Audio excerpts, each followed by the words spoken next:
People walked up. Officer 226 had Jamie by the throat already, and Jamie was struggling and trying to get out of that grip, as anyone would.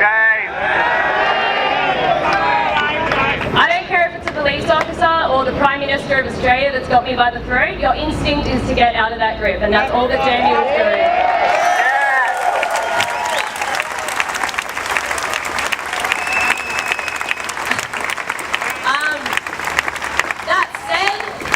Here to absolve Jamie of any wrongdoing. I'm not here to deny or to claim his innocence, but I think the court system is in place for a reason.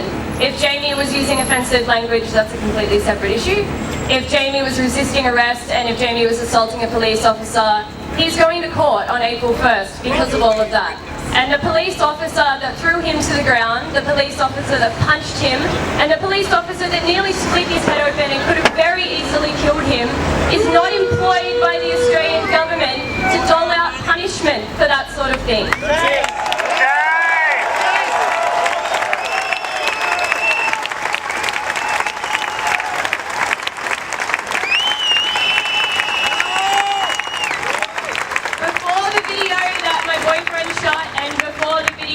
That have emerged since, that same police officer had thrown him by the throat backwards to the ground and made his head bleed, then punched him again when he tried to lash out, which is maybe the wrong thing to do, maybe not the wrong thing to do, but it's not up to that cop to punish.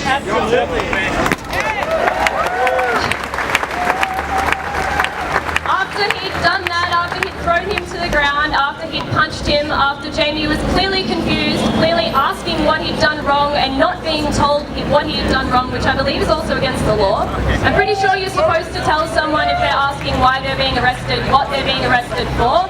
And all of that aside, Jamie's original arrest charges were assault against a woman who is not pressing charges, who didn't consider it assault, and now he's just stuck with the typical trifecta. I think that says a lot about Officer 226, and it says a lot about the circumstances surrounding Jamie's arrest. And I think that we should be fighting against what happened to Jamie and not what Jamie did. And I think that matters.